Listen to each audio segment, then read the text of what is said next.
ఈ పద్మ అవార్డుల విషయంలో కాంగ్రెస్ బీజేపీల మధ్య డైలాగ్ వార్ కొనసాగుతోంది సార్. గద్దర్కు పద్మ అవార్డు కోసం రాష్ట్ర ప్రభుత్వం సిఫార్సు చేస్తే ఆ పేరు లేదు ఆ లిస్టులో.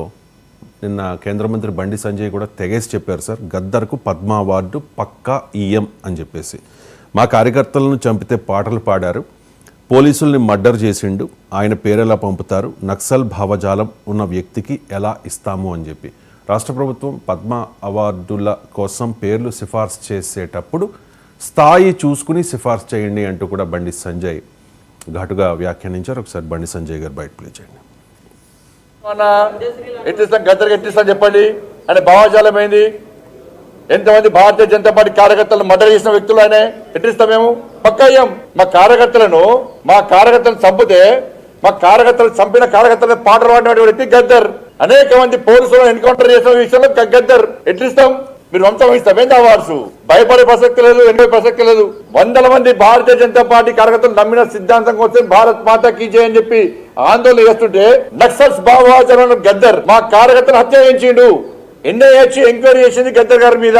అనేక మంది పోలీసులను ఎన్కౌంటర్ పేరుతో మర్డర్ చేసిండు. అటువంటి వ్యక్తిని ఏ విధంగా పంపుతారు ఇవాళ? ఇది ఈ రాష్ట్రము మరి పోయినసారి వచ్చిన ఇప్పుడు కూడా తెలంగాణ అప్పుడు ఏమన్నారు మరి? అప్పుడు ఈ రాష్ట్రము ఆ రాష్ట్రము, ఈ ప్రాంతము ఆ ప్రాంతం అని చెప్పి ఎటువంటి ఆలోచన ఉండదు. ఈ రాష్ట్రానికి ఇవ్వాలి, ఈ రాష్ట్రానికి ఇవ్వద్దని ఎక్కడ ఉండదు. ఇవన్నీ మళ్ళీ ఒకసారి తెలంగాణ సెంటిమెంట్ను మీరు రగిలిసిన తెలంగాణ ప్రజలు అన్నీ తెలుసు. ఎవరు తెలంగాణ సెంటిమెంట్తో లాభపడ్డారు, ఎవరు అమాయకులు ఇవాళ బలైపోయారు, ఇవాళ ఎవరు లాభపడ్డారు, ఇలా ఎవరి వల్ల తెలంగాణ రాష్ట్రం అభివృద్ధి చెందుతున్నది, ఎవరు నిజమైన తెలంగాణ కోసం ఇవాళ బిల్లును ప్రవేశపెడితే సపోర్ట్ చేసారు, ఎవరి సపోర్ట్, ఏ పార్టీ సపోర్ట్ వల్ల తెలంగాణ రాష్ట్రం వచ్చింది. రైట్. నక్సల్స్ భావజాలం ఉన్న వ్యక్తులకు ఇవ్వము, పక్కా ఇయ్యము అంటూనే ఆ స్థాయి ఉన్న వ్యక్తుల్ని రాష్ట్ర ప్రభుత్వం పద్మ అవార్డుల కోసం సిఫార్సు చేసేటప్పుడు ఆ స్థాయిని చూసుకోమని చెప్తూ ఉన్నారు. ఇక్కడ బండి సంజయ్ గద్దర్ స్థాయిని క్వశ్చన్ చేస్తూ ఉన్నారు సార్. అండ్ నక్సల్ భావజాలం ఉన్న వాళ్ళు ఈ అవార్డుకు అర్హులు కాదు అనేది బండి సంజయ్ అభిప్రాయం. అంటే భారతీయ జనతా పార్టీ నాయకుడు గద్దర్కు పట్ల ఇంకా వేరే రకంగా ఎలా మాట్లాడతారు అది ఊహించవచ్చు. ఎందుకంటే ఆయన ఈజ్ క్లియర్లీ కమ్యూనికేటింగ్ డిప్లొమసీగా సంబంధం లేదు. బండి సంజయ్ స్టైల్ ఏంటంటే ఆయన పార్టీ ఐడియాలజీ, ఆ పార్టీ కార్యకర్తల ఎమోషన్స్, వాటిని డైరెక్ట్గా కనెక్ట్ అవుతాడు. ఈ డజంట్ బిలీవ్ ఇన్ డిప్లొమసీ, అటు ఇటు మాట్లాడే అలవాటు ఉన్న వ్యక్తి కాదు. అందుకే అంత పాపులర్ కూడా అయ్యాడు వాళ్ళ పార్టీ కార్యకర్తల శ్రేణుల్లో. అందువల్ల I can expect BJP stand అని చెప్పాడు.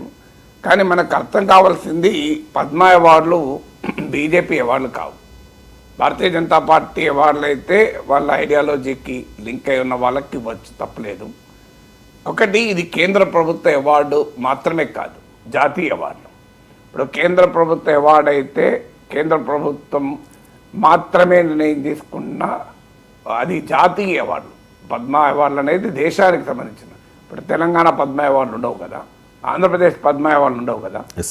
మరి జాతీయ అవార్డులు అయినప్పుడు ఫెడరల్ స్ఫూర్తి ఏం చెప్తుంది? కోఆపరేటివ్ ఫెడరలిజం అని మోడీ చెప్తున్నాడు కనుక ఫెడరల్ స్ఫూర్తి ఖచ్చితంగా రాష్ట్ర ప్రభుత్వాల పాత్ర ఎంతో కొంత ఉండాలి ఆ అవార్డులు ఒకళ్ళు. నిజమే, రాష్ట్ర ప్రభుత్వాలు పంపిన పేర్లలో అర్హత లేని వాళ్ళు ఉంటే కేంద్ర ప్రభుత్వం ఆలోచించవచ్చు, కాదని నేను అంటలేదు. రాష్ట్ర ప్రభుత్వం పంపిన ప్రతి పేరును ఆటోమేటిక్గా ఆమోదించమని చెప్పడం లేదు. కానీ రాష్ట్ర ప్రభుత్వాల సే అయితే ఖచ్చితంగా ఉండాలి. ఎందుకంటే అది ఫెడరల్ స్ఫూర్తి కనుక. రాష్ట్ర ప్రభుత్వమైనా కేంద్ర ప్రభుత్వమైనా రాజకీయాలకు అతీతంగా దేశ జాతి నిర్మాణానికి దేశంలోని వివిధ రంగాల కళలు, సాహిత్యము, శాస్త్ర విజ్ఞానము, క్రీడలు, సామాజిక జీవితము, పబ్లిక్ లైఫ్, ఇలా అందులో కేటగిరీస్కి అనుగుణంగా ఆ కేటగిరీస్ చేసిన సేవలకు చేయాలి. ఇప్పుడు గద్దర్కు ఇక నెక్స్ట్ క్వశ్చన్ వస్తుంది. గద్దర్ పక్క పెడదాం. తెలంగాణ వాళ్ళకి ఇవ్వలేదని కదా అసలు ఇష్యూ. రేవంత్ రెడ్డి రైజ్ చేసింది గద్దర్కి ఎందుకు ఇవ్వలేదని రైజ్ చేసింది ఏంటి? తెలంగాణ వాళ్లకు సరైనటువంటి ప్రాతినిధ్యం పద్మ అవార్డుల్లో లేదు అన్నది ప్రశ్న. ఒకే గద్దర్ మీకు అభ్యంతరం, గద్దర్ మీ వాళ్ళని చంపాడు అని మీరు అంటున్నారు. మరి తెలంగాణలో తెలంగాణ సమాజం అంతా గౌరవించే వివిధ రంగాల నిష్ణాతులు, నిపుణులు లేరా? అది చెప్పండి. గద్దర్ పక్క పెడతాం చర్చ కొంతసేపు. రాష్ట్ర ముఖ్యమంత్రి రైజ్ చేసింది గద్దర్ విషయం ఒకటే కాదు, తెలంగాణకు సరైనటువంటి ప్రాతినిధ్యం ఎందుకు లేదు తెలంగాణ రాజకీయంగా చూసినా ఆంధ్రప్రదేశ్ కన్నా ఎక్కువ మంది బీజేపీ ఎంపీలకు గెలిపించింది, 8 మంది ఎంపీలకు గెలిపించింది. రాజకీయంగా చూడకూడదు పద్మ అవార్డులకు, ఒకవేళ చూసినా కూడా 8 మంది ఎంపీలను గెలిపించింది. పార్లమెంట్ ఎన్నికల్లో 35% ఓటింగ్ ఇచ్చింది తెలంగాణ. మరి తెలంగాణ పట్ల కేంద్ర ప్రభుత్వం రాజకీయ వివక్ష చూపడం ఏంటి అనేది మౌలికమైన ప్రశ్న. ఇక నెక్స్ట్ క్వశ్చన్ వస్తే గద్దర్కి ఇవ్వాలి అని. గద్దర్ నక్సలిజంలో పాల్గొన్నందుకు ఇవ్వమని ఎవరు అడగలే కదా. గద్దర్ జననాట్య మండలి ప్రారంభించినందుకు ఇవ్వమని ఎవరు అడగలే. గద్దర్ మావోయిస్టు నేపథ్యము, మావోయిస్టు పార్టీ తరఫున ప్రజాయుద్ధ నౌకగా పేరుగాంచినందుకు ఇవ్వమని అడగలే కదా. గద్దర్కి ఇవ్వమని ఎందుకు అడుగుతున్నారు? గద్దర్ మావోయిస్టు భావజాలం నుంచి పక్కకు జరిగి జన జీవితంలోకి అడుగుపెట్టి ఒక జానపద కళలకు ఒక ప్రాణం పోసి తెలంగాణ ఉద్యమానికి జీవం పోసిన ముఖ్యులు ఒకరు. అందువల్ల ఏ ప్రాతిపదిక మీద గద్దర్ అడుగుతున్న పాయింట్ కళల ప్రాతిపదిక అడుగుతున్నారు కదా. గతంలో ఆయన భావజాలం అలా ఉంటే ఇప్పుడు ఈటల రాజేందర్ భావజాలం ఏంటి? ఆయన నక్సలైట్ భావజాలమే కదా. ఇప్పుడు బీజేపీ రాష్ట్ర అధ్యక్ష పదవికి పోటీ పడుతున్నాడు కదా. నక్సలైట్ భావజాలం ఉన్న వ్యక్తిని ఏబీవీపీ కార్యకర్తలను సైఫాబాద్ సైన్స్ కాలేజీలో ఈటల రాజేందర్ కొట్టలేదు నాకు చెప్పండి. సో ఈ సైఫాబాద్ సైన్స్ కాలేజీలో ఈటల రాజేందర్ ప్రెసిడెంట్గా ఉన్నప్పుడు జనరల్ సెక్రటరీగా చేయలేదా? ఆయన తర్వాత మనోహర్ రెడ్డి అని బీజేపీ ఇప్పుడు రాష్ట్ర ఉపాధ్యక్షుడు, ఆయన జనరల్ సెక్రటరీగా పనిచేయలేదా? మీరు అప్పటి తరం ఏబీవీపీ కార్యకర్తలు అడగండి. ఈటల రాజేందర్ ప్రత్యక్షంగానో పరోక్షంగా తనులు ఇల్లేదు ఏబీవీపీ కార్యకర్తలు, మరి ఈటల రాజేందర్ చేతులు. మరి ఆయన ఇప్పుడు బీజేపీలో ఉన్నాడు కదా, బీజేపీ రాష్ట్ర అధ్యక్షుడు అవుతున్నాడు కదా, పోటీ పడుతున్నాడు కదా. అవుతాడా కాదు నాకు తెలియదు. మరి రేపు ఎవరైనా క్వశ్చన్ అడిగారనుకోండి, మన ఏబీవీపీ కార్యకర్తల్ని కొట్టించిన ఈటల రాజేందర్ను ఎలా పార్టీ ప్రెసిడెంట్ చేస్తారు అంటే ఆన్సర్ ఏముంటుంది చెప్పండి. ఇప్పుడు 6 తొమ్మిదిలో కార్యకర్తలు ఉంటారు కదా పాపం ఎవరెవరు. ఎందుకంటే ఆయన పీడిఎస్ రాష్ట్ర నాయకుడు, పీడిఎస్సీలో కీలక నాయకుడైనా, మాకు 3-4 ఇయర్స్ సీనియర్ అనుకుంటాను. అప్పుడు ఖచ్చితంగా ఏబీవీపీకి పీడిఎస్సీకి మధ్య ఉస్మానియా విశ్వవిద్యాలయం, హైదరాబాద్ నగరం, తెలంగాణ అంతా భయంకరంగా ఘర్షణలు అయ్యాయి. మామూలు ఘర్షణలు కాదు, తీవ్రమైన ఘర్షణలు అయ్యాయి. ఉస్మాన్ సిటీ గడ్డ పైన ఏబీవీపీ నాయకుడిని మర్డర్ కూడా చేశారు. మురళీధర్ రావు పైన సీరియస్గా హత్యా ప్రయత్నం జరిగింది. ఇవన్నీ ఆ రోజుల్లో జరిగినాయే కదా. సో అందువల్ల ఆ రోజుల్లో ఇవన్నీ జరిగినప్పుడు అప్పుడున్న నాయకులు అప్పుడు ఏబీవీపీ పైన దాడులు చేసిన వాళ్ళు ఇప్పుడు బీజేపీ నాయకులుగా ఉన్నారు. మరి ఆ ప్రశ్న రేపు ఎవరైనా అడిగితే ఏంటి ఆన్సర్? అందువల్ల పూర్వరంగంలో ఏ భావజాలం ఉంది?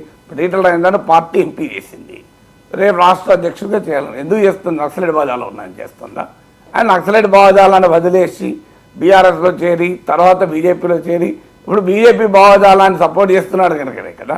అందుకే గద్దర్ కూడా నక్సలైట్ భావజాలం ఉన్నమాట నిజం కాదని నేను అనడం లేదు, వారు అన్నా అంగీకరించారు కదా.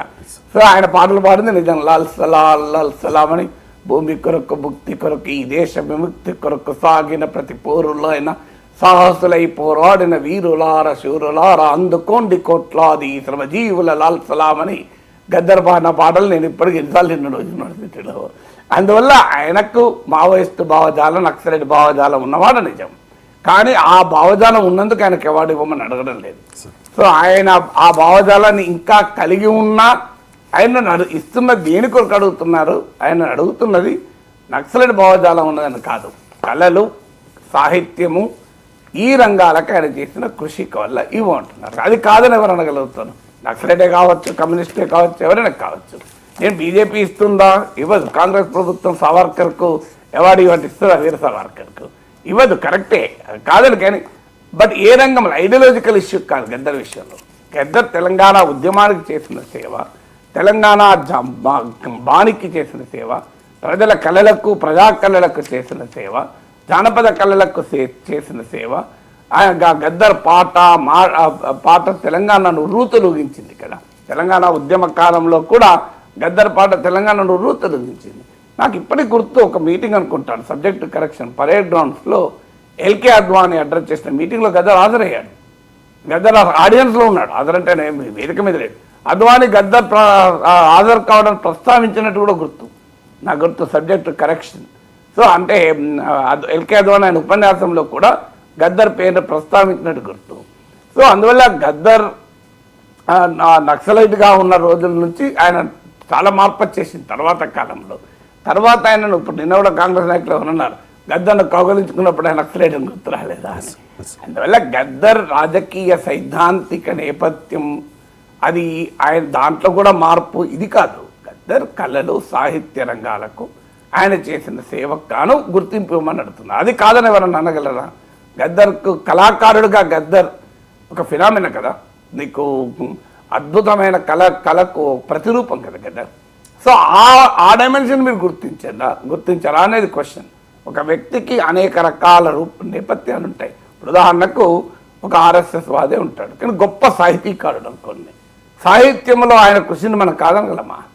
అలాగే ఒక కమ్యూనిస్ట్ ఉంటాడు, కానీ ఒక విజ్ఞాన శాస్త్రంలో గొప్ప కృషి చేస్తాడు, కానీ విజ్ఞాన శాస్త్రంలో ఆయన కమ్యూనిస్ట్ కదా, ఆయన కృషి చేసేయడానికి ఆయన కాదని అనగలమా?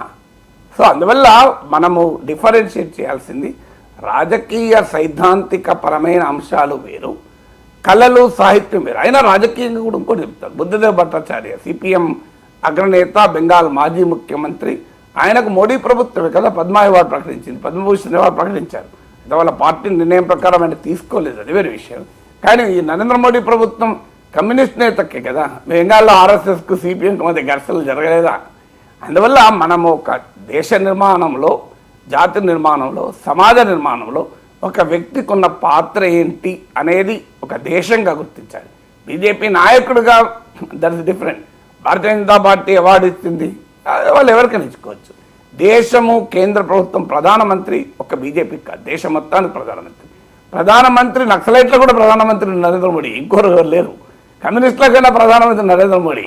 అందువల్ల ఇది జాతి గుర్తింపు కనుక, దేశ గుర్తింపు కనుక వాళ్ళ సైద్ధాంతిక భావజాలంతో సంబంధం లేదు. జాతి నిర్మాణంలో, దేశ నిర్మాణంలో, సమాజ నిర్మాణంలో ఆయా రంగాల్లో వారికి పాత్ర ఉందా లేదా, ఇది ప్రాతిపదిక. ఆ పాత్ర ఉన్నది అని భావిస్తే గుర్తింపు ఇవ్వాలి. వారి సైద్ధాంతిక దృక్పథాలు ఏమైనా ఉండనియండి, ఆ సైద్ధాంతిక దృక్పథాలతో సంబంధం లేదు కదా. మీకు అందుకే చరిత్రలో కాంగ్రెస్ ప్రధానమంత్రి అయిన పివి నరసింహారావుకు బీజేపీ ఇవ్వలేదు. ఆయన పివి నరసింహారావు ఇది లైఫ్ లాంగ్ కాంగ్రెస్ మ్యాన్ కదా, ఆయన ఎప్పుడైనా బీజేపీ నాయకుడా? సో అందువల్ల రాజకీయాలకు మరి ఇందిరా గాంధీ కుటుంబానికి చాలా విధేయుడుగా ఉన్న నాయకుడు కదా, లాస్ట్లో ఏదో సోనియా గాంధీతో డిఫర్ కావచ్చు, కానీ మరి అలాంటప్పుడు మీరు పివి నరసింహారావు కాంగ్రెస్ ముఖ్యమంత్రికి ఎలా ఇచ్చారు అని క్వశ్చన్ అడగలమా? అందువల్ల దేశం గుర్తింపు ఇది వారికి వీరికి కాదు కదా. ఇప్పుడు మీకు నరేంద్ర మోడీ ప్రభుత్వ హయాంలోనే 2016లో కూడా సీతారాం యెచూరికి బెస్ట్ పార్లమెంటరీ అవార్డు వచ్చింది. సీతారాం యెచూరి పార్లమెంట్లో చేసిన పనేంటి? ప్రతిరోజు మోడీ ప్రభుత్వాలు ఏకపారేశారు. బీజేపీ పట్ల ఒక పవర్ఫుల్ ఐడియాలజికల్ ఫైట్ పార్లమెంట్లో చేసిన నాయకుడు సీతారాం యెచూరి. మరి ఆయన బెస్ట్ పార్లమెంటరీ అవార్డు మోడీ ప్రభుత్వం ఇచ్చింది, వేరేటోళ్ళు కాదు. మోడీ ప్రభుత్వమే బెస్ట్ పార్లమెంటరీ అవార్డు మోడీ ప్రభుత్వ హయాంలో వచ్చింది. ఎట్లా వచ్చింది మరి? మోడీ ప్రభుత్వ హయాంలో స్పీకర్ బీజేపీ స్పీకరే కదా, మీకు అంటే రాజ్యసభ వైస్ చైర్మన్ బీజేపీయే కదా, అయినా కూడా ఇచ్చారు కదా. అంటే ఆ రంగంలో కృషి ఉందా లేదా? బీజేపీకి వ్యతిరేకంగానే కదా ఆయన పార్లమెంటరీ లైఫ్ అంతా సీతారాం యెచూరి, వేరే లైఫే లేదు కదా. ఆయన అడుగడుగునా బీజేపీని ఎండగట్టాడు కదా, మరి ఆయన ఎలా గౌరవించారు? అందువల్ల దేశం ఇచ్చేటువంటి అవార్డులను రాజకీయ సైద్ధాంతిక చట్టంలో బిగించకూడదు. దేశం ఇచ్చే అవార్డు ఆ దేశం సాహిత్యము, కళలు, విజ్ఞాన శాస్త్రము, క్రీడలు, ఆయా రంగాల్లో మీరు సేవలు చేశారా లేదా, అది క్రైటీరియా తీసుకోండి. మీరు జానపద కళలు, జానపద సాహిత్యము, వీటిలో గద్దర్ పాత్ర ఉందా లేదా తేల్చండి. ఉంది అని తెలంగాణ కాదు, తెలుగు సమాజం అంతా భావిస్తుంది. ఉంది అని ఉన్నప్పుడు వారికి ఇవ్వాల్సిందే కదా, న్యాయంగా కదా. లేనప్పుడు మీరు చెప్పండి, లేదని చెప్పండి, అది వేరే. కానీ ఆయన పూర్వరంగంలో నక్సలైట్, ఈవెన్ ప్రస్తుతం నక్సలైట్ అయినా ఇష్యూ నక్సలిజంలో పాల్గొన్నందుకు కాదు కదా, పీపుల్స్ వార్తో సంబంధాలు ఉన్నందుకు అవార్డు ఇవ్వమని ఎవరు అనడం లేదు కదా. Right sir. ఇక బండి